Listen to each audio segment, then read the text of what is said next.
चलो अहीं ध્યાન question number 11 C exercise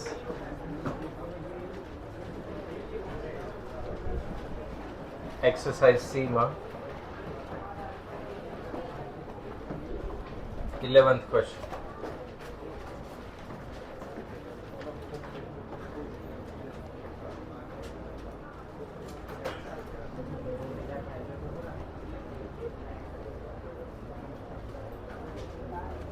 Exercise C,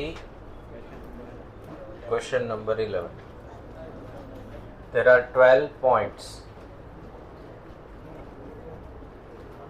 in a plane of which 5 are collinear. Word છે collinear. Collinear ને ત્યાં લખો સુરેખ અને પ્લેન છે ત્યાં લખો સમતલ.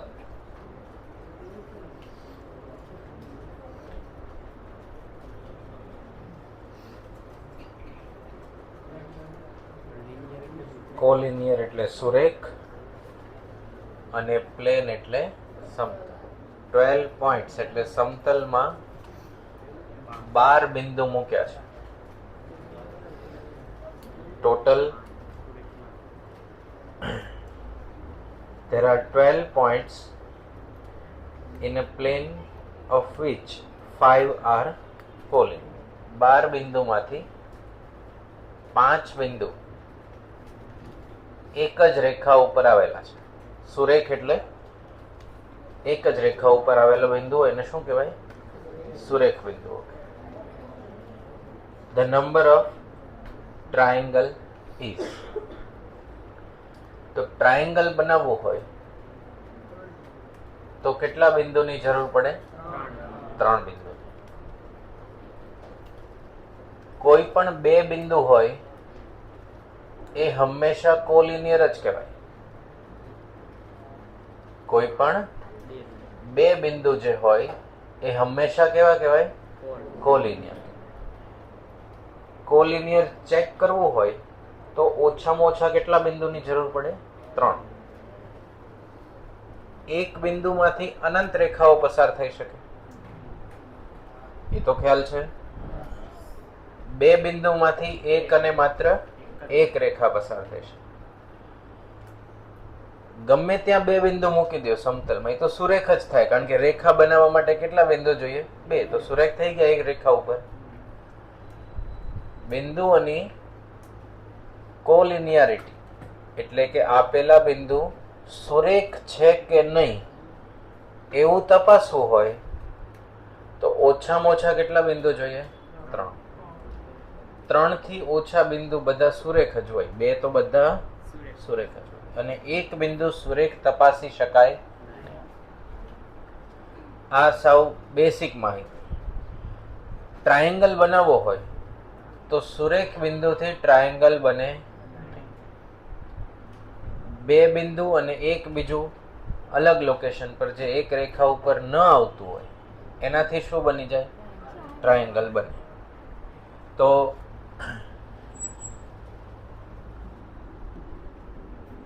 આવી રીતે એક લાઈનમાં 3 બિંદુ હોય તો ટ્રાયેંગલનું નિર્માણ થાય. પણ આ વચ્ચે વાળું બિંદુ માનો કે અહીંયા હોય તો આપણે શું બનાવી શકીએ? ટ્રાયેંગલ બનાવી શકીએ. તો ટ્રાયેંગલ બનાવવા માટે એટલીસ્ટ 3 જોઈએ અને એ ત્રણેય કોલિનિયર હોવા જોઈએ નહીં. કોલિનિયર હોય તો ટ્રાયેંગલ બને. આપણને કેટલા બિંદુ આપ્યા છે? 12. 12 બિંદુમાંથી કોઈ પણ 3 પસંદ કરીએ તો ટ્રાયેંગલ બની જાય. કાલે આપણે હેન્ડશેકની વાત કરેલી. એક પાર્ટીમાં 12 વ્યક્તિ આવ્યા હતા કે n વ્યક્તિ આવ્યા હતા અને નંબર ઓફ હેન્ડશેક કેટલા થયેલા? 64. 64. તો કીધું કે કેટલા વ્યક્તિ અહીંયા અટેન્ડ કરી હશે પાર્ટી. તો 64 હેન્ડશેક આપણને ખબર હતી. અને માણસો શોધવાના હતા. હવે આપણે ટ્રાયેંગલ કેટલા બનશે એ શોધવા માટે 12 બિંદુમાંથી કોઈ પણ 3 બિંદુ પસંદ કરીએ તો ટ્રાયેંગલ બની જાય. તો 12C3 કેટલા આવશે? 600 ને 220.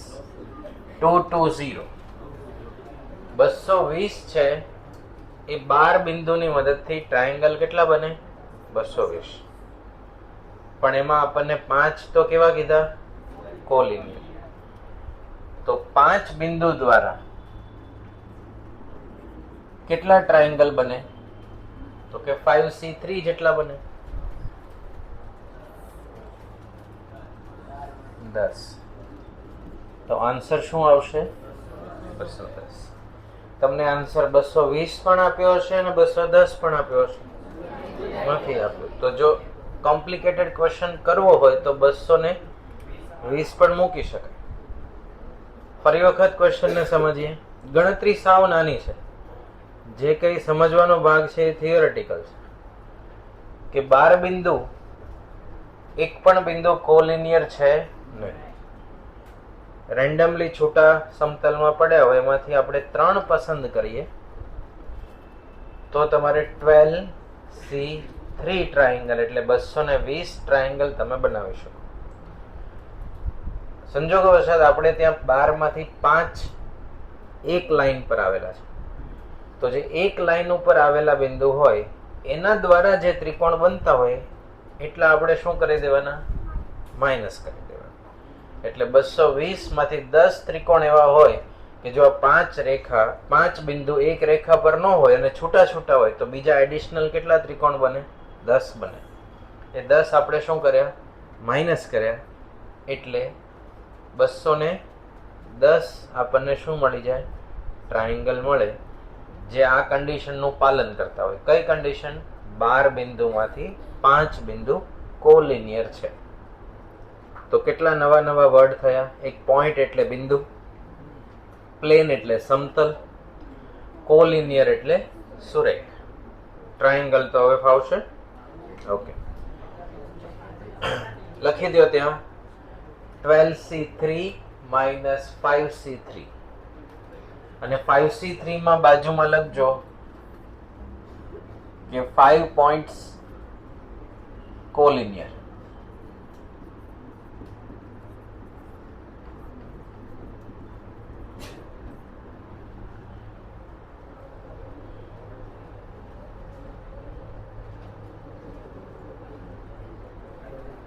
Okay. Question 11 complete. Question 12.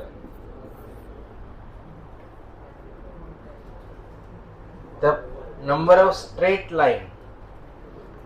Straight line માં લખો સુરેખ રેખા. The number of straight line obtained by joining 16 points on a plane. એક સમતલમાં 16 બિંદુ મૂકેલા છે, એનાથી કેટલી સ્ટ્રેટ લાઈન બની શકે? કન્ડિશન શું કીધું? નો 3 of them being on the same line. એટલે કોઈ 3 બિંદુ એક જ રેખા ઉપર આવતા નથી. બરાબર. અહીંયા આપણને 12 માંથી કેટલા એક રેખા ઉપર કીધા હતા? 5. જો આમાંથી ટોટલ બિંદુ કેટલા? 16 હતા. 16 માંથી 4 પણ જો એક રેખા ઉપર આવતા હોય તો એનાથી વધારે લાઇન્સ બનાવી શકાય નહીં, ખાલી એક જ લાઈન બનાવી શકાય. બરાબર. તો એક રેખા બનાવવી હોય તો કેટલા બિંદુ જોડવા પડે? 2. 2 થી ઓછા બિંદુ એક પોઈન્ટ થી અનંત રેખાઓ મળે, અમર્યાદિત. પણ જો 2 બિંદુ હોય તો માત્ર એક જ રેખા મળે. તો 16 બિંદુ આપ્યા છે. 16C2 કેટલી લાઇન્સ મળશે? 120. મળી ગયો આન્સર? ત્યાં લખી દો 16C2. સ્ટ્રેટ લાઇન એટલે સુરેખ રેખા, અને છેલ્લા લાઈન છે જે નો 3 of them being on the same line. ત્યાં લખો કોઈ પણ ત્રણ બિંદુ એક રેખા ઉપર આવેલા નથી. કોઈ પણ ત્રણ બિંદુ એક જ રેખા ઉપર આવેલા નથી. અને બીજી રીતે પણ કહી શકાય, no three of them is being collinear. એટલે કોઈ પણ ત્રણ એક રેખા ઉપર છે નહીં. એના માટે વર્ડ કયો છે? કોલિનિયરિટી. ઓકે, થઈ ગયું ક્લિયર? 10મો question. The number of diagonals in a decagon.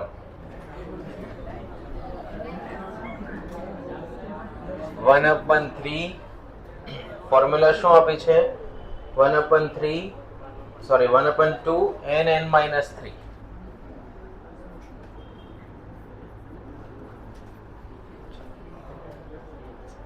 તો ડાયાગોનલ એટલે કોણ? વિકર્ણ.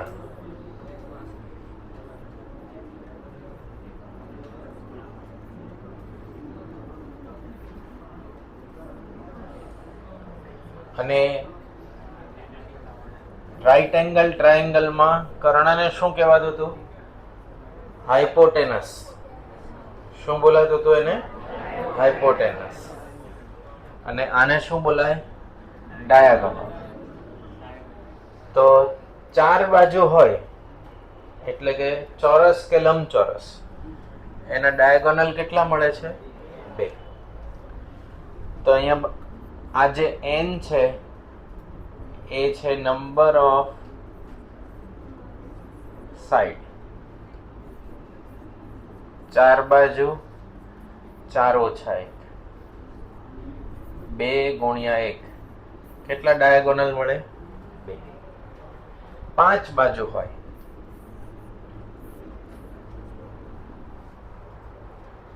તો 1, 2, 3, 4 અને કેટલા મળશે? 5. બરાબર. હવે 5 બાજુ માટે આપણે અહીંયા લખીએ 1/2 5.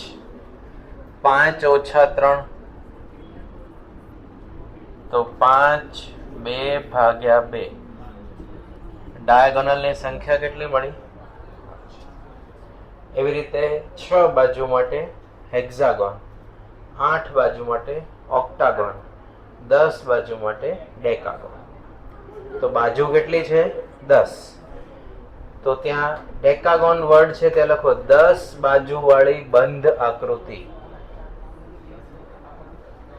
જેની સાઇડ્સ કેટલી હોય? 10. 10 બાજુ વાળી બંધ આકૃતિ. અને આપણી ફોર્મ્યુલાની લિસ્ટમાં એક એડ થયું 1/2 n(n-3).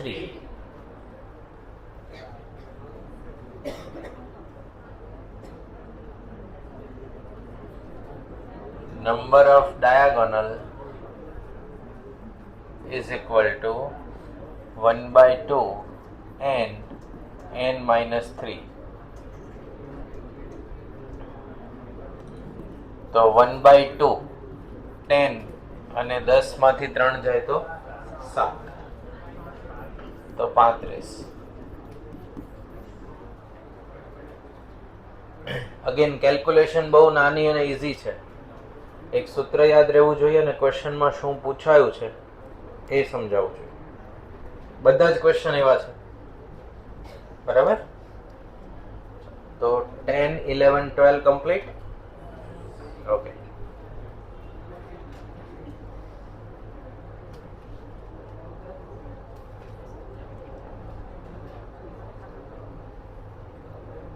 પંદરમો જુઓ.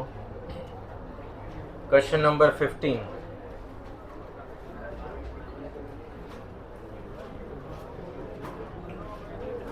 પંદરમો ક્વેશ્ચન.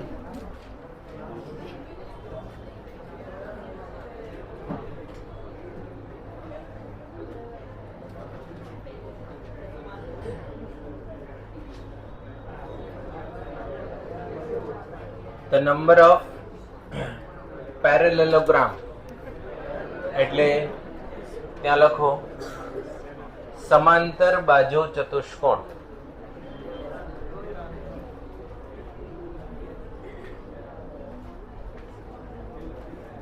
શું લખવાનું? સમાંતર બાજુ ચતુષ્કોણ.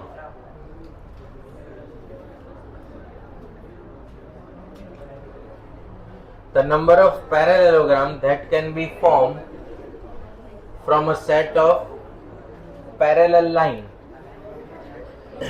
સમાંતર રેખાઓથી સમાંતર બાજુ ચતુષ્કોણ બને છે.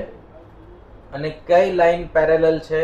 તો intersecting 4 parallel line to another 3 parallel line.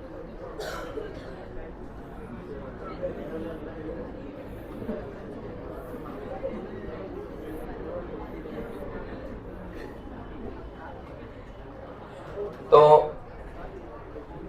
તમે હોરિઝોન્ટલ એટલે આડી રેખાઓ 4 લખી શકો અને ઊભી 3 લખી શકો. એનો ક્રમ બદલો તો પણ કોઈ વાંધો છે નહીં. 4 પેરેલલ લાઈન ને 3 પેરેલલ લાઈન ઇન્ટરસેક્ટ કરે છે તો કેટલા ચતુષ્કોણ બને?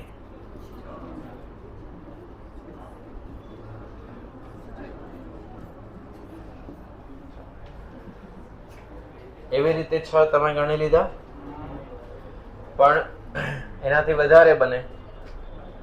ઓવરલેપ થતા હોય એવા નાની સાઈઝના, મોટી સાઈઝના બધા જ પ્રકારના ચતુષ્કોણ.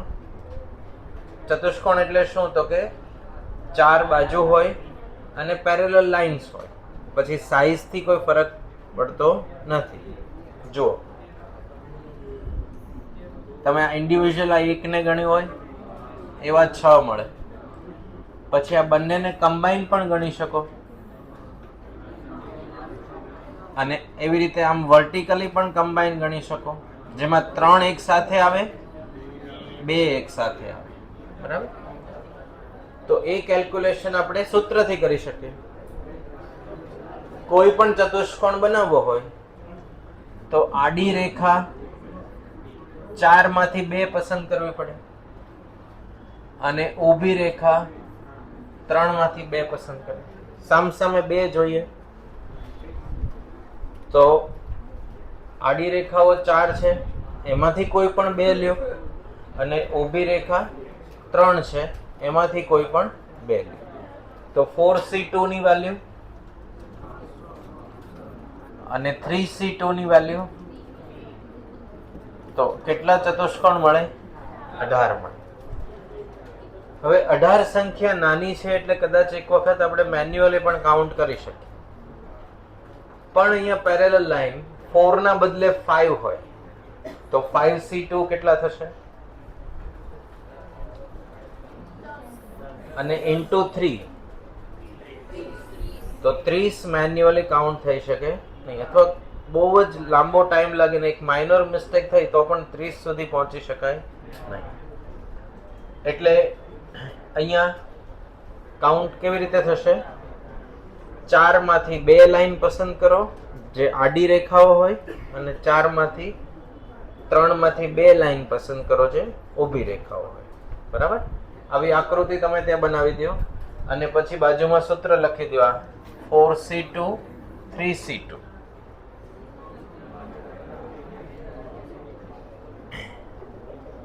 ઇન્ટરસેક્ટ કરવું એટલે રેખાઓ છેદવી.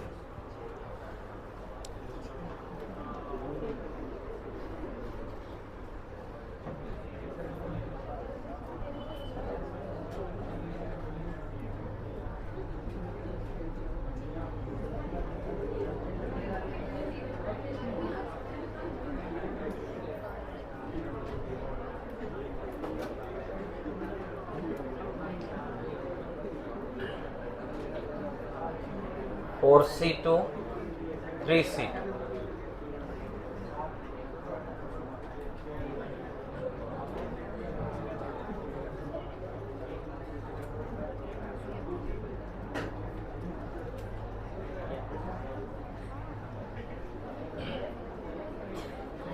ચાલો લખાઈ ગયું.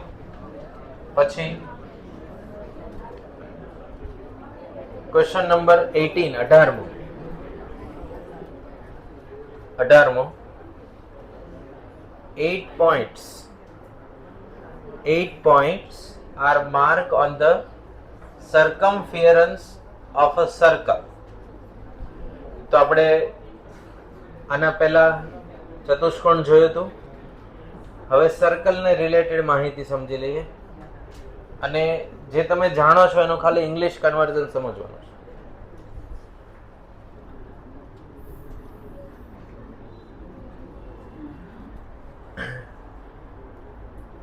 સર્કલ એટલે આપણે વર્તુળ. એના જેટલા પણ સાથે સંકળાયેલા નામ છે એનું ઇંગ્લિશ લખતા જશું.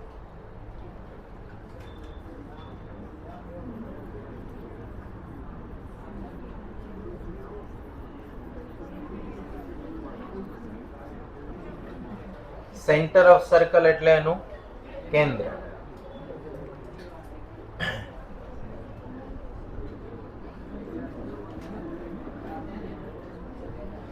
તમે પરિમિતિ વર્ડ ને આપણે પેરીમીટર કીધું. કયા વર્ડ ને?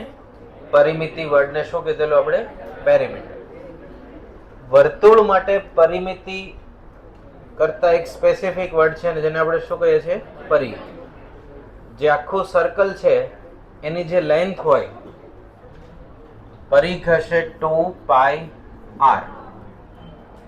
પરિઘની વેલ્યુ કેટલી હોય? 2πr. તો જે પરિઘ છે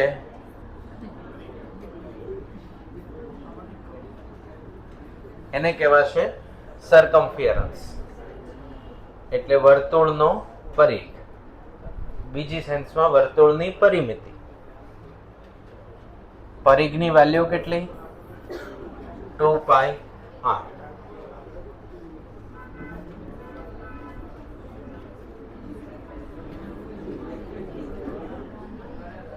પછી આવે રેડિયસ.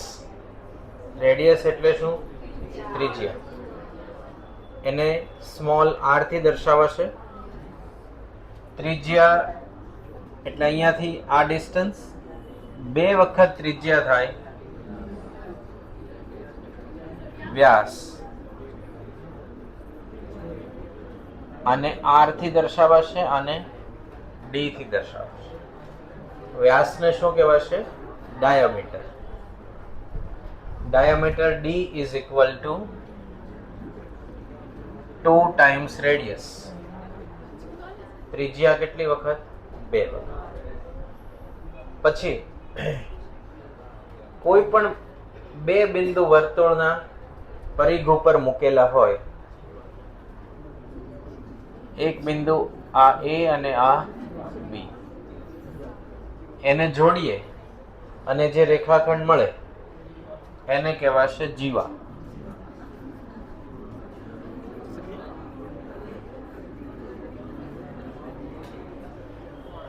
CHORD એને કોર્ડ બોલાશે. બરાબર? કોર્ડ એટલે જીવા. અને જીવાની લેન્થ એકદમ નજીકના બિંદુમાં ટૂંકી હોય, જેમ જેમ બિંદુ દૂર જતા જાય ડાયામીટર સુધી પહોંચે એટલે સૌથી મોટું. એવું લખવાનું આવતું હતું કે વર્તુળની સૌથી મોટી જીવા જે હોય એને વ્યાસ કહેવાય. વર્તુળની સૌથી મોટી જીવા હોય એને શું કહેવાય? વ્યાસ કહેવાય. બરાબર? તો A અને B કોઈ પણ 2 બિંદુ સર્કમ્ફિયરન્સ ઉપર તમે જોડી દો તો જે મળે એને શું કહેવાશે? કોર્ડ. કેટલા બિંદુ માર્ક કર્યા છે સર્કમ્ફિયરન્સ પર? There are 8 points are marked on the circumference of a circle. 8 બિંદુમાંથી તમે કોઈ પણ કેટલા પસંદ કરો? 2. જો 2 ની પસંદગી કરવામાં આવે તો તમને કોર્ડ મળી જાય, એટલે જીવા મળી જાય. તો 8C2 કેટલા આવશે? 28 મળશે. 8 બિંદુની મદદથી 28 જીવા તમને મળશે. હવે એરિયા ઓફ સર્કલ,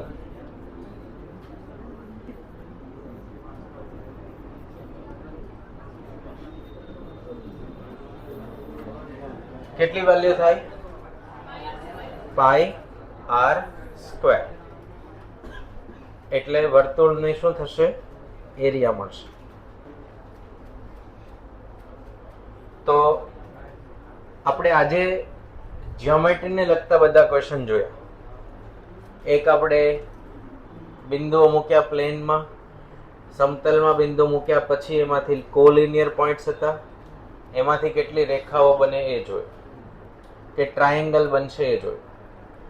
પછી સમાંતર બાજુ ચતુષ્કોણ જોયું, પેરેલલ ડાયાગ્રામ્સ, 4 પેરેલલ લાઈનને 3 પેરેલલ લાઈન ઇન્ટરસેક્ટ કરે તો કેટલા સમાંતર બાજુ ચતુષ્કોણ બને એની કેલ્ક્યુલેશન જોયું. પછી આપણે સર્કલ્સ માટે જોયું. તો સર્કલમાં સર્કલ સાથે સંકળાયેલા બધા નામ જ્યારે ક્વેશ્ચન એક્સપ્લેન કર્યો હશે એમાં લખ્યા હશે. આની ગણતરી સાવ ટૂંકી છે, ખાલી આટલી જ છે. 8c2 ની વેલ્યુ કેટલી થાય? તો કે 28. ત્યાં સુધી પહોંચવા માટે આપણને એ સમજાવવું જોઈએ કે સર્કમફિયરન્સ ઓફ ધ સર્કલ એટલે વર્તુળના પરિઘની વાત થઈ રહી છે. એમાં 8 બિંદુ મૂક્યા અને એની જીવા આપણે શોધવાની, જેને ઇંગ્લિશમાં કહેવાશે કોર્ડ. અને ઇંગ્લિશમાં શું કહેવાશે? કોર્ડ્સ કહેવાશે. તો કોર્ડ્સ ઓફ ધ સર્કલ એટલે વર્તુળની જીવા. ક્લિયર? આટલી વસ્તુ તમે બુકમાં મેન્શન કરી દો. આવી બેઠી રકમ પૂછાય એવી કોઈ ગેરંટી નથી, પણ આ જાણતા હશો તો આની મદદથી કંઈક સોલ્યુશન થશે. ડાયામીટર એટલે શું? વ્યાસ. રેડિયસ એટલે ત્રિજ્યા. અને સર્કમફિયરન્સ એટલે પરિઘ. પરિઘની વેલ્યુ હોય 2 પાઈ આર, એરિયાની વેલ્યુ હોય પાઈ આર સ્ક્વેર, એટલે વર્તુળનું ક્ષેત્રફળ.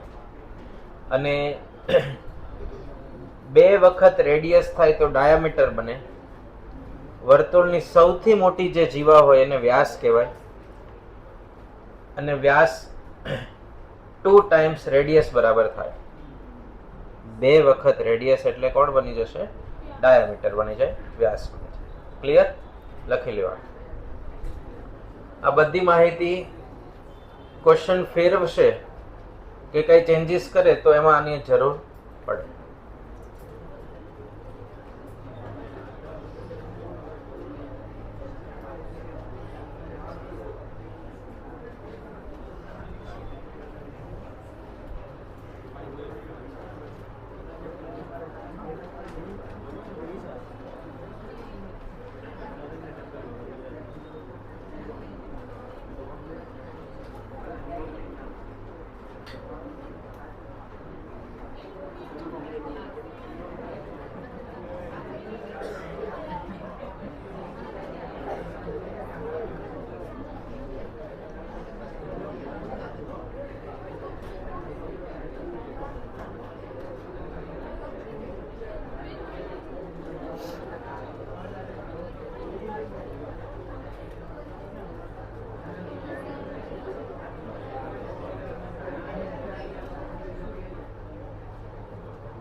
થઈ ગયું આ. એના પછી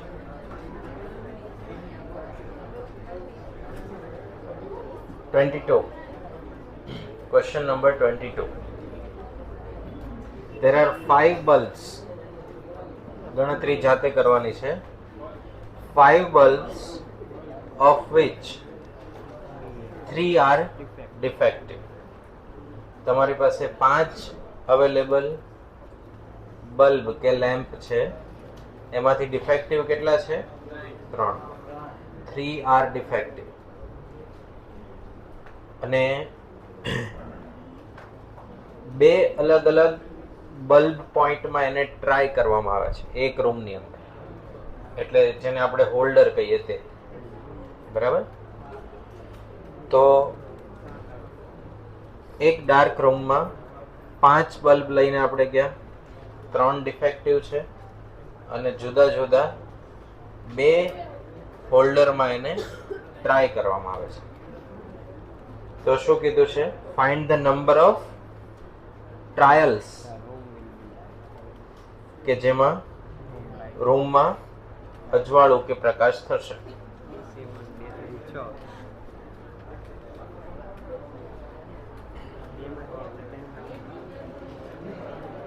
બે હોલ્ડર છે, એટલીસ્ટ એકમાં સારો બલ્બ લાગી જાય તો પણ પ્રકાશ થઈ જશે. અને ડિફેક્ટિવ કેટલા છે? 3.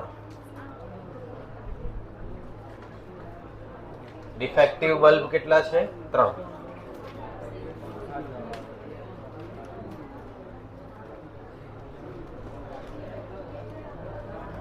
રૂમમાં લાઇટ ત્યારે પોસિબલ થાય, માનો કે હોલ્ડર એ અને બી, હોલ્ડર એ અને બી બંનેમાં ડિફેક્ટિવ હોય તો પ્રકાશ થાય નહીં.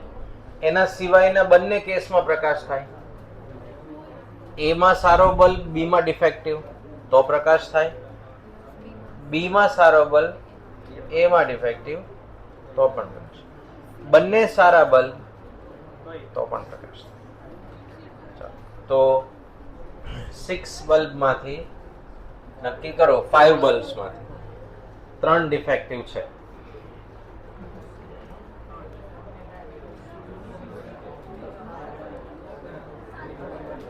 સાત જવાબ આવે છે. ઓકે, કેવી રીતે 7 આવે છે સમજાવો. 5C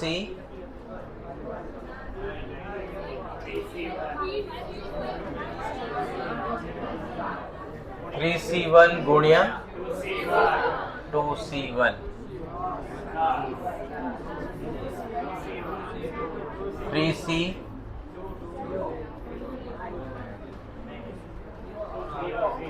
3C0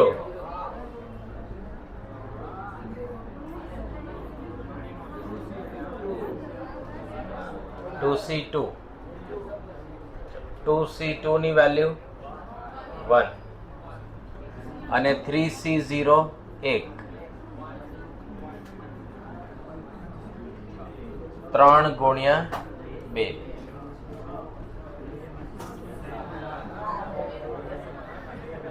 આન્સર શું આવશે? 7. ફરીવાર એનું લોજિક સમજી લ્યો. બે વખત અલગ અલગ હોલ્ડર છે. પહેલા હોલ્ડરમાં 3 ડિફેક્ટિવ બલ્બમાંથી એક પસંદ કરીને મૂક્યો, એની સામે 2 સારા બલ્બમાંથી એક મૂક્યો. તો ટોટલ 6 રીત એવી મળી જેમાં આમાં પ્રકાશ થશે. હવે 2 જ સારા બલ્બ છે, બંનેને એક એક હોલ્ડરમાં તમે મૂકી દો અને ખરાબમાંથી એક પણ પસંદગી કરતા નથી, તો બંને હોલ્ડર પ્રકાશિત થાય એવા રસ્તા કેટલા? 1. અને 2 માંથી કોઈ એક હોલ્ડર પ્રકાશિત થાય એવા રસ્તા કેટલા? 6. આન્સર શું આવશે? 7. આ જ્યાં ક્વેશ્ચન છે ત્યાં બાજુમાં લખી લો.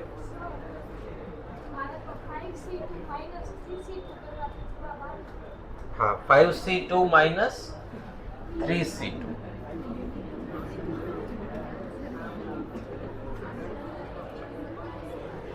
5C2 બધા જ બલ્બ સારા છે, કોઈ તકલીફ છે નહીં. તો 5C2 કેટલા થશે? 3C2. 3C2 ની વેલ્યુ કેટલી? 3. ડિફેક્ટિવ બલ્બ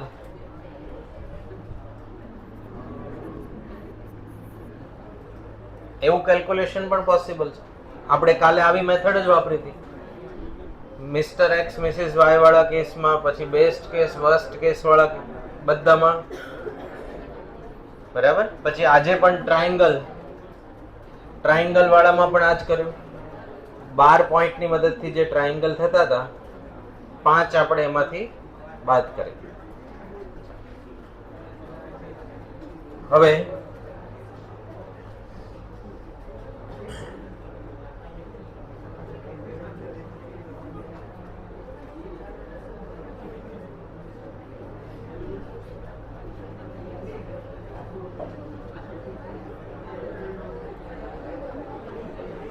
ચલો એક્સરસાઇઝ ડી એક્સરસાઇઝ, એમાં ક્વેશ્ચન નંબર 4 ટ્રાય કરો. હું તમને રકમ સમજાવી દઉં. 8 ગેસ્ટ એક રેક્ટેન્ગ્યુલર ટેબલમાં બેઠા છે. 4 on each side of the table. એક લંબચોરસ ટેબલ પર 8 ગેસ્ટ બેઠા, બંને side 4-4. 2 particular guests desire to sit on one side of the table. 2 particular ગેસ્ટની ઈચ્છા છે કે અમે એક સાઈડ ટેબલમાં બેસીશું, કોઈ પણ એક સાઈડ પસંદ કરશું બેસવાની. અને 3 પર્ટિક્યુલર ગેસ્ટ છે, એને એવું વિચાર્યું કે એની અધર સાઈડમાં અમે બેસીશું. 8 ગેસ્ટ હતા, બંને સાઈડ 4-4 બેઠા. 2 પર્ટિક્યુલર વ્યક્તિ એવું વિચાર્યું કે અમે એક સાઈડ બેસવાના, બીજા 3 એવું વિચાર્યું કે અમે એની અધર સાઈડ બેસવું. The number of way in which the seating arrangement can be made. હવે અમુક સ્પેસિફિક ક્વેશ્ચન બાકી રહ્યા છે એક્સરસાઇઝ સી અને ડી, જે ઇઝીલી કેલ્ક્યુલેટ થઈ જતા હતા. એ આપણે એક લાઈન વાળા સમજાવી દીધા, બરાબર. હવે રેક્ટેન્ગ્યુલર ટેબલ ડ્રો કરીને ગણતરી કરો, એમ ડાયરેક્ટ વિચારવાથી સોલ્યુશન આવે એ ટાઈપની કેલ્ક્યુલેશન નથી.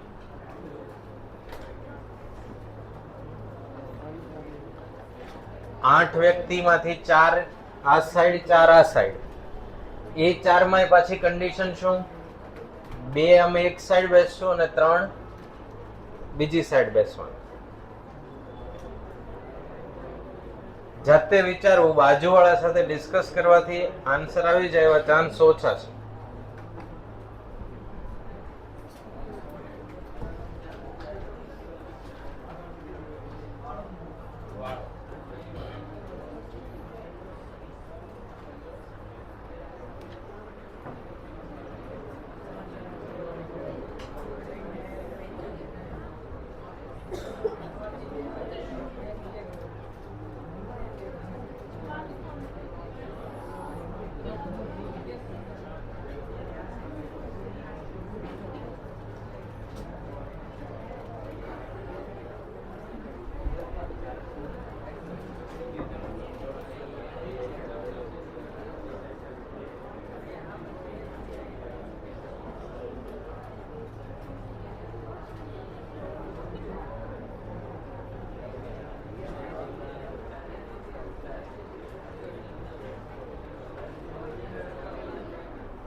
ચલો સોલ્યુશન સમજી લો.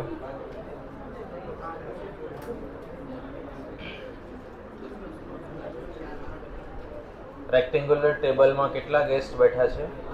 8 ગેસ્ટ. પર્ટિક્યુલર બે વ્યક્તિ એને ગેસ્ટ 1 અને ગેસ્ટ 2 એને આપણે રાઈટ સાઈડ રાખ્યા. એને એક સાઈડ બેસવું છે અને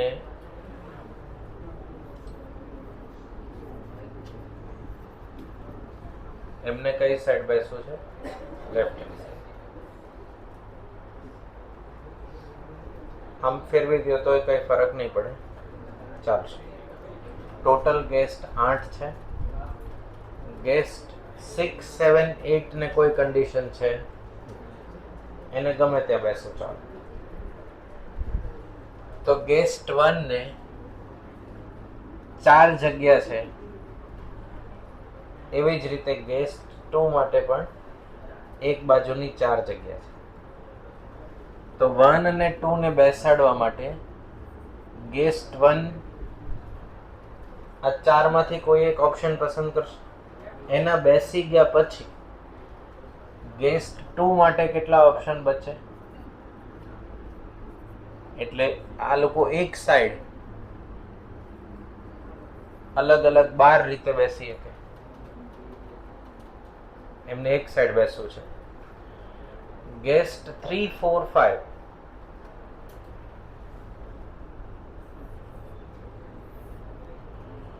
ગેસ્ટ 3 4 રીતે બેસી શકે. ગેસ્ટ 4 3 ઓપ્શન વધ્યા, 2 ઓપ્શન.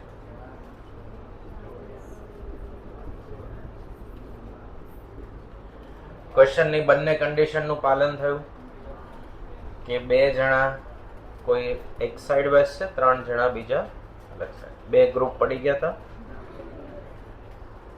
હવે વધ્યા કોણ? ગેસ્ટ 6, 7, 8. આમના માટે ખાલી જગ્યાએ 3 જ છે. તો ગેસ્ટ 7 ને બેસવું હોય તો 3 ઓપ્શન.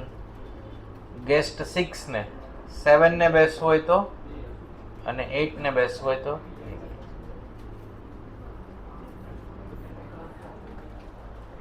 બધા એક સાથે જ બેસે છે.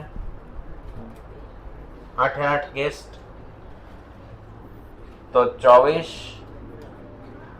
12, 6 1700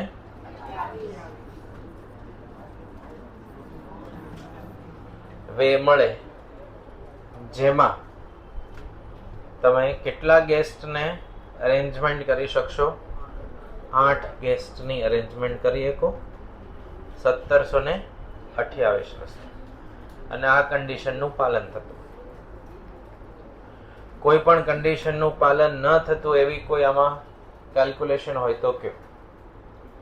ગેસ્ટ 1, 2 એક સાઈડ. આનો મિસઇન્ટરપ્રિટેશન એવું નહીં કરવું કે ગેસ્ટ 1, 2 સાથે છે એટલે એનું ગ્રુપ બનાવીને ઇન્ટરનલ અરેન્જમેન્ટ ને એવું કંઈ આમાં એક્સપ્લેન કર્યું નથી. તમે કંઈ કર્યું હોય તો તમને ખ્યાલ આવશે. ગેસ્ટ 3 સાથે રાખ્યા હોય એને ઇન્ટરનલ અરેન્જમેન્ટ કર્યું, એવું ક્યાંય ટુગેધર વર્ડ વપરાયો છે નહીં. ખાલી એવું કીધું કે 2 guests wants to sit on one side of the table and another 3 wants to sit on another side of the table. Clear? હજી એક વખત પરમ્યુટેશન કોમ્બિનેશનમાં કેલ્ક્યુલેશન સાવ નાની હોય. દરેકે દરેક ક્વેશ્ચનને એકદમ સિન્સિયરલી સમજવો પડે ને ગણવો પડે. અને એના જેવા ક્વેશ્ચનની પ્રેક્ટિસ કરવી. એટલે જ આપણી પાસે બહુ મોટી સંખ્યામાં એડિશનલ ક્વેશ્ચન બેંક છે અને એક્સરસાઇઝ છે. બરાબર? તો આને પ્રોપરલી પહેલા લખી લ્યો. આ લખાઈ જાય પછી ટ્રાય કરવાનો છે ક્વેશ્ચન નંબર 13, 13મો પ્રશ્ન. Same exercise.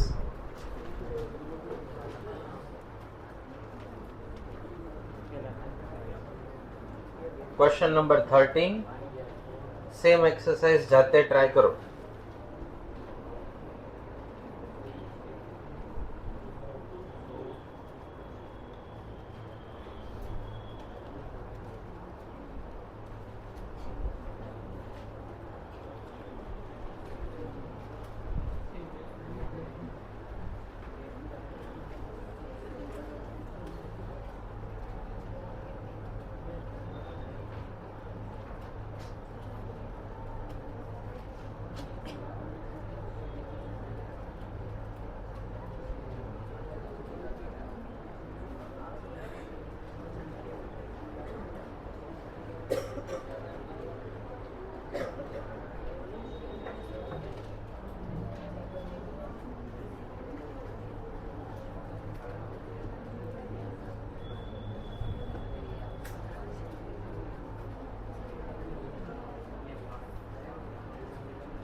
વતો નહીં,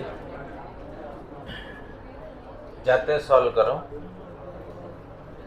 ગ્રુપમાં નહીં. થઈ ગયું સોલ્યુશન?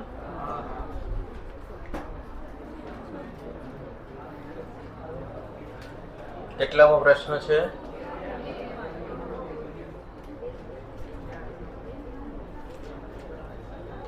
1 1 2 2 3 4.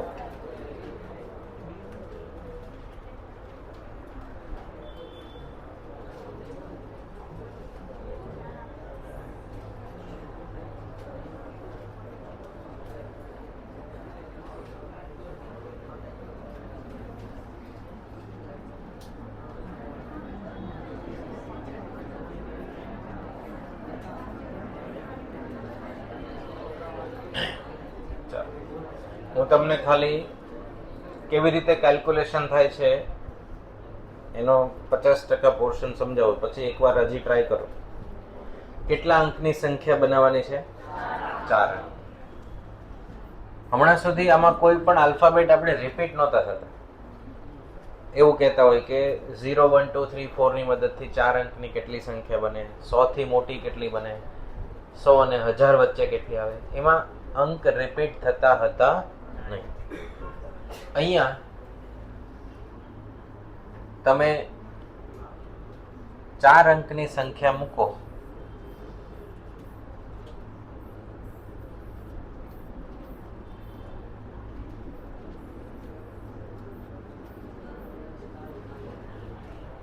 તો એના 3 પેટા ભાગ પડે છે. સમજવું ખાસ. પહેલો ભાગ, બધામાંથી એક એક નંબર લેવાનો.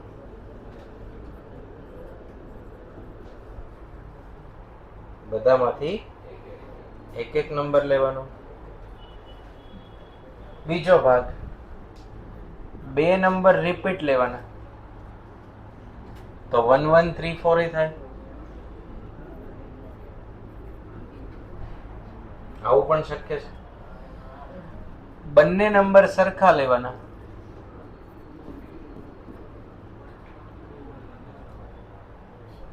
આનું સ્થાન આમ બદલાય પણ છે. બરાબર.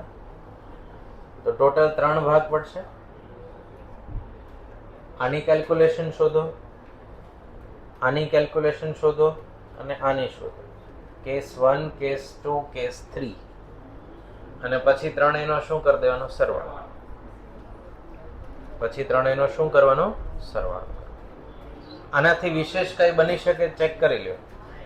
કાં તો બંને નંબર 2 2 ના સરખા હોય, એક નંબર સરખો અને 2 અલગ, અને 4 એ 4 અલગ, એકે રિપીટ થતો ન હોય એવો. આના માટે ઇંગ્લિશ વર્ડ આવા છે: ઓલ 4 આર ડિફરન્ટ, 2 અલાઇક. અલાઇક મીન્સ એક જેવા, એટલે 1 1 2 2. And 2 different, 2 અલાઇક, 2 અલાઇક. 2 2 નંબર કેવા? એક સમાન, એક સમાન. બરાબર. એક આ પદ્ધતિ. તો એને તમારે ટ્રાય કરવાની. પછી ક્વેશ્ચન જુઓ. Question number 3. The number of different words that can be formed with 12 consonant and 5 vowels by taking 4 consonant and 3 vowels in each word. તો એનાથી કેટલા નંબર ઓફ વર્ડ્સ બને? આ કમ્પેરેટિવલી ઈઝી છે.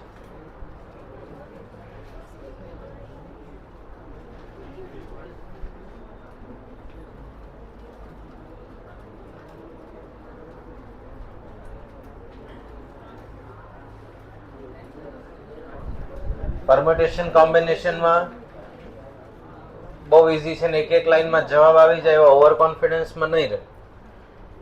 2 ક્વેશ્ચન 2 કલાક લઈ લે તોય સોલ્યુશન થાય નહીં, એવું પણ બને. બરાબર.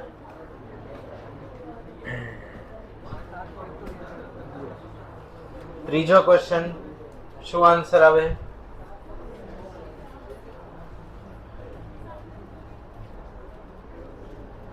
તમે કોમ્પ્યુટર વર્ડને અરેન્જ કર્યો તો ત્યારે 8 ફેક્ટોરિયલ લખ્યા હતા.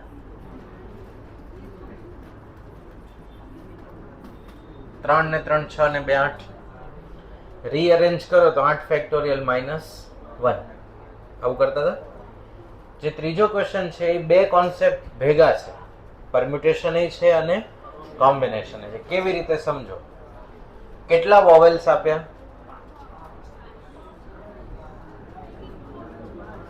5 વોવેલ્સ અને કોન્સોનન્ટ કેટલા? 12. એટલે આપણે કેમ લેડીઝ જેન્ટ્સ ની કમિટી બનાવતા, એવી રીતે એમાંથી પસંદગી કરવી પડશે. તો 12 કોન્સોનન્ટ માંથી લેવાના કેટલા? અને 5 વોવેલ્સ માંથી લેવાના કેટલા?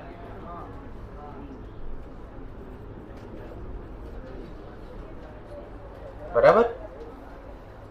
તો 12C4 5C3 નો ગુણાકાર કેટલો આવે છે? 49 4950. આવું આવે છે. આ તમને પસંદગી મળી કે જો તમને 12 કોન્સોનન્ટ આપ્યા હોય અને 5 વોવેલ્સ આપ્યા હોય તો તમે કેટલા અલગ અલગ વર્ડ્સ બનાવી શકો? તો કે 4950 50 વર્ડ બનાવી શકો ને એક વર્ડની લેન્થ કેટલી હશે? 4 ને 3 7 આલ્ફાબેટ હશે. એક વર્ડની લેન્થ કેટલી હશે? 7 આલ્ફાબેટ હશે. આવા 7 આલ્ફાબેટ વાળા કેટલા વર્ડ્સ તમને મળે? 4950. તો 4950 વર્ડ માંથી બીજા કેટલા વર્ડ્સ બને? પહેલી લાઈન વાંચો. The number of different words that can be form with. તો 7 આલ્ફાબેટ હોય તો કોમ્પ્યુટરમાંથી કેટલા વર્ડ બનતા હતા? 8 હોય તો 8 ફેક્ટોરિયલ. તો અહીંયા 7 આલ્ફાબેટ થી કેટલા બને? 7 ફેક્ટોરિયલ. તો 4950 ઇન્ટુ 7 ફેક્ટોરિયલ. 7 ફેક્ટોરિયલ કેટલા થાય? 50. 40 ગુણ્યા 4950.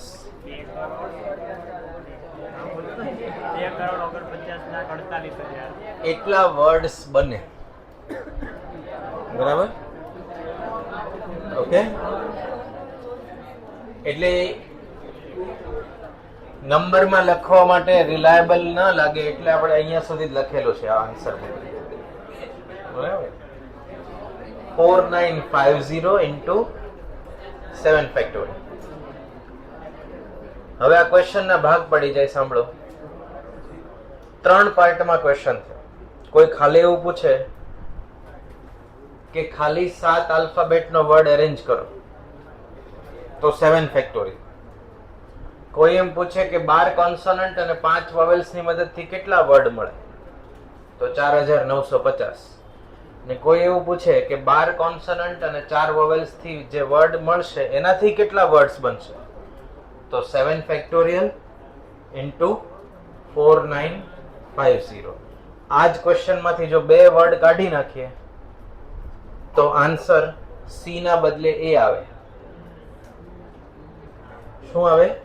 સી ના બદલે એ આવે. જો કેટલા વર્ડ્સ બનશે એવી અરેન્જમેન્ટ કાઢી નાખીએ તો આન્સર શું થઈ જાય? એ થઈ જાય. બરાબર? સમજાશે? તો ખાસ આ વસ્તુ લખવી. અને 7 વર્ડ બને છે 12 કોન્સોનન્ટ માંથી અને 5 વોવેલ્સ માંથી.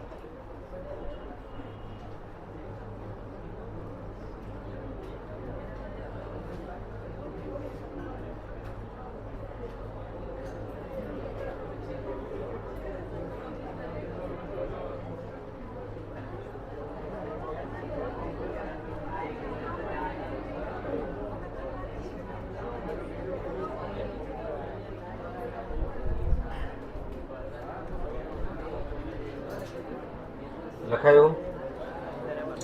છેલ્લી એક્સરસાઇઝમાં 18મો ક્વેશ્ચન. લાસ્ટ ડી માં 18. The number of even numbers greater than 300 that can be formed with the digit 2, 3, 4, 5 and 6. 1, 2, 3, 4, 5 without repetition. કોનાથી મોટા? 300 થી મોટા. અને કેવી સંખ્યા? Even numbers. કોની મદદથી બને? કેટલા અંકો છે?